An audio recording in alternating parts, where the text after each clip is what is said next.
whatever script. Okay. Yeah, we don't know what it's going to be exactly, but I don't know, sci-fi. I don't know, I'm excited. Hopefully it's not After Earth again. Oh, shit. Oh, yeah. I'm just kidding. His, Glass was good. Glass was decent. Yeah. Fucking Split was good. So he's on a roll. He's, this is his first fresh film out of closing that trilogy. Yeah. So it'll be interesting to see where he goes. I hope he keeps it contained because I think he shines a lot more. In that Once medium. Smaller. Yeah. So yeah. Zombieland 2 has a new poster design displaying a decayed hand with only 2 fingers left, of course. I'm into it. The movie comes out in October. Yeah, I'm excited for that. So stay tuned for that. And then I wanted to talk about Morrissey. Okay, yeah. Nice. And, so he just played on Jimmy Fallon. Yeah. And he is wearing a certain pin promoting an alt-right group in the UK. I believe they're called For Britain. Okay. They're like an alt-right movement or whatever. So this is like mad hate, dude. Yeah. That's questionable, to say the least. And for this guy who knows he has so much influence. He's an influencer. Yeah. If anybody's an influencer, fucking Morrissey is a goddamn influencer. So it's like, at least keep your politics off fucking, Don't try to push him on late night television. Yeah. And I guess he's been under scrutiny for wearing this same pin and symbol at his shows, at his concerts. Wow, okay. So when you're doing that and you're trying to spread that hate to people because there's a bunch of people who love the Smiths, and I mean that as far as like heritage wise, it's so disrespectful, I think, in my opinion, because it's like then you're purposely mixing your politics with your music. So then all that bullshit about you gotta look at the art, separate the art from the artist, and it's like, but this guy's not doing. He's crossing that boundary. He wants to ruffle feathers. So fuck that and fuck him. Yeah, okay. All right, you heard it here. You heard it here. Yeah. Drop the Mic does not support Morrissey. And I told you guys the story earlier about how he forced a music festival up in Long Beach to, after 5 o'clock, start serving nothing but vegetarian or vegan. And it's really like I shouldn't have gotten offended, but I really did, because it's like, you have the option to be whatever the fuck you want. Don't force it on people. Don't force your beliefs on me. Like, I get it, dude. I get it. I get that you're that's cool. You're vegan. Good for you. Yeah. Do what You're a poster boy for vegan and vegetarian people. Don't force it on other people. If other people want to eat a burger, let them eat a burger. If there was the option to pick, hey, have a vegan burger or vegan food tacos or whatever, or a regular taco, then that would make sense. Yeah. You give the people the option. Yeah. But don't make it only that. Yeah. It's like with everything. I don't know. That's kind of. He's infamous about doing this. He did that. It's a Staples Center where he closed or tried to close down McDonald's at the Staples Center. Because then he'll be an asshole and he'll be like, "If you don't do this, I'm not going to play." And he cancels fucking tour dates like nobody's business, dude.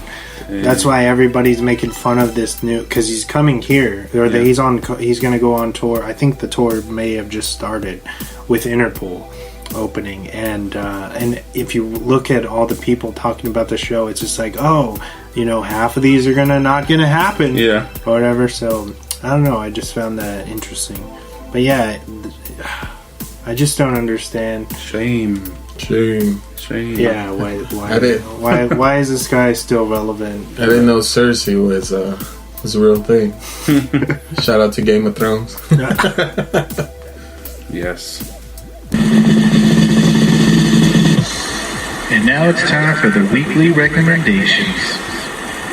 All right, James. All right. So my first one is, I think it's called Fighting with My Family or Fighting with the Family. Nice. I haven't seen it, but it's a really good movie. It's about a diva wrestler from WWE. Her name's Paige. It's basically a film about her life before she becomes Paige, who she is now. You get to see her wrestling with her family, how she started off in, I think it's England. Yeah. And then all the way up into when her first match is when she wins the Divas belt. And I think it's a really good movie. It's a cool movie about basically I don't know, if you're a fan of wrestling, it's really good. And even if you're not, it's a good movie. Alyssa really liked the movie. She's not a fan of wrestling at all, but she watched this and she cried a couple times. It's a pretty good movie. Produced by The Rock. A lot of people don't know.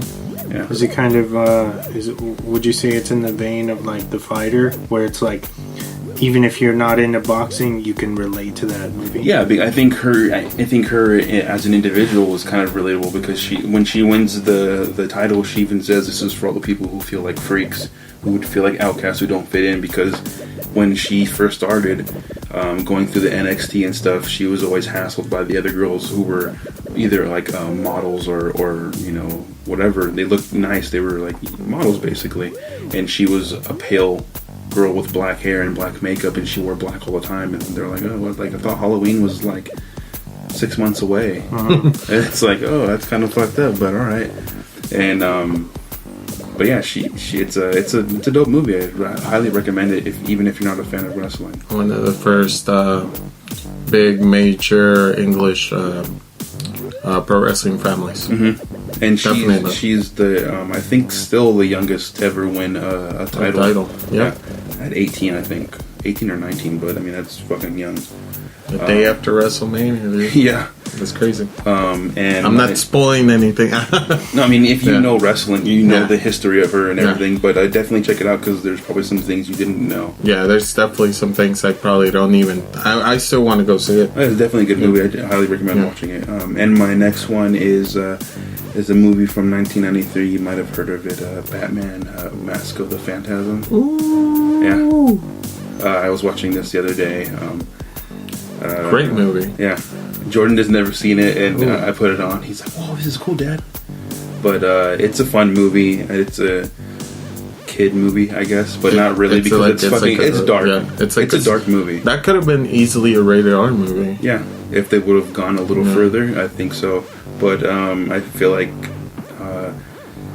this version of Batman, like with the Batman animated series, really pushed the boundaries of what animation and I guess DC animated movies could be.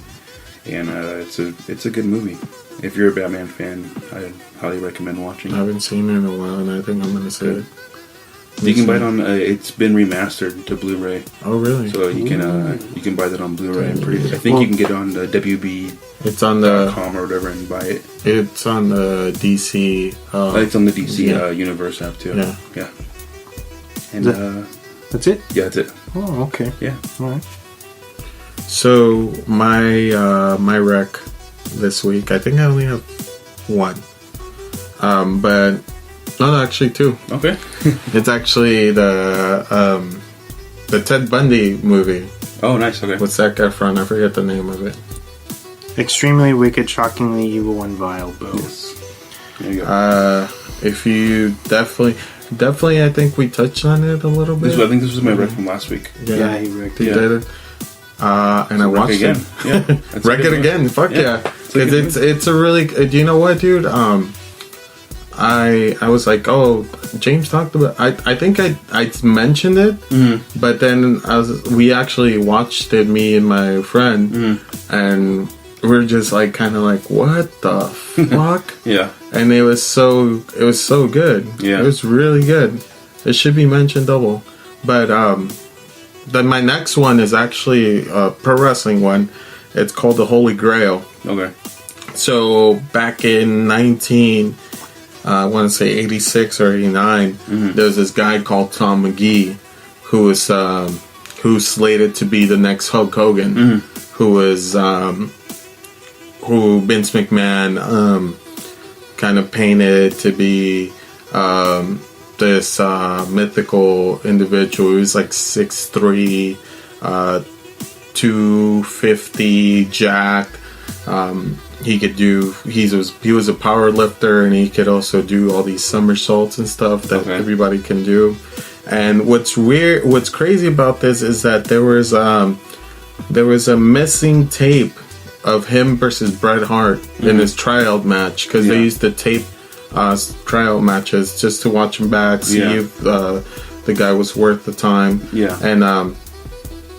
And for years and years and years, when I was 15, a lot of people don't know, but I was a tape trader, a pro wrestling tape trader. So I'd get different people from all over the place, like trading tapes with me and shit. 15-year-old kid going to Sam Goody trading fucking tapes with 22-year-olds and shit. And this match for so long was lost. Nobody can find it. So I think almost like a week or two ago, this girl who digitalized a lot of Bret Hart's matches from tape to DVD or whatever, found it. Oh, wow. And it's a 30-plus search. Everybody has always found it. Even superstars are in WWE, or they were in WWE. When you're in developmental, you can ask for any match you want, and they'll give them to you. But everybody's always asked for this match, and they couldn't find it.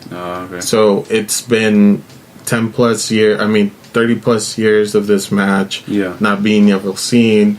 The reason why it's so rare is because this is like Bret Hart's like masterpiece, kind of like he puts on a clinic and stuff. And it's only to show Tom McGee being the superstar and stuff, but in essence of him showing off Tom McGee, he actually shows off himself even better. So that's why it's been heralded as like one of the greatest fucking lost tapes ever. So WWE got a hold of this girl, and and they did a special on their network called The Holy Grail, and they explained in depth about it. And in Vegas in almost 10 days, Bret Hart and Tom McGee are going to be at this thing called StarCast, which is like all the pro wrestling podcasters are going to be there and stuff. So, and they're going to have a meeting. They haven't seen each other in maybe 30 years. So it's the first time they're going to be both live talking about the match. So if you're out in Vegas, check that out. Cool. Should be fucking awesome. And they'll go more into depth about it. So nice. There you go, man. I wanted to talk about it, but cool. It was something special to me. It's cool. Yeah, thank you for sharing, man. So I have 3 as well. Ooh, okay. My first one is Orphan. I don't know if you guys have heard or seen it. It's actually from the director of House of Wax. Nice. Joam Serra, I believe his name is, and this movie stars Vera Farmiga, and it's a great movie. Very, it's a nice thriller, right? Check it out. I think it's streaming somewhere, Stars or Showtime somewhere. You can't stream it, you can rent it. HBO. Spend a couple bucks. So it's on Google Play or Apple. Orphan, and then my next 2 is John Wick and John Wick Chapter 2. Yes. Because for anybody who's unaware, if you're living under a rock, Chapter 3 Parabellum drops Thursday night, aka Friday. Oh yeah. It's gonna be good. We're very excited. We've got a pin coming. Oh yeah. Exclusive. Damn. For PinCon. Damn. Stay tuned for that. You ready? You ready for this jelly? But John Wick and John Wick Chapter 2. Go do a recap. I think they're playing on they're streaming on fucking HBO. Okay. Nice. I heard an interview with Keanu Reeves. He said this Chapter 3 is actually has the most action out of both of the Chapter 1 and 2. Yeah, I saw a new a TV spot where it was showing the critics. Yeah. And it says next level. Somebody said it's next level action. So, I mean, it does look like it. And how else would you top Chapter 2? Because Chapter 2 is already nuts. Yes. I didn't think you could top 1, and then they just keep doing it. So, Chad, salute to you, Chad. Yeah. Holy shit. And fucking Keanu staying on for fucking however many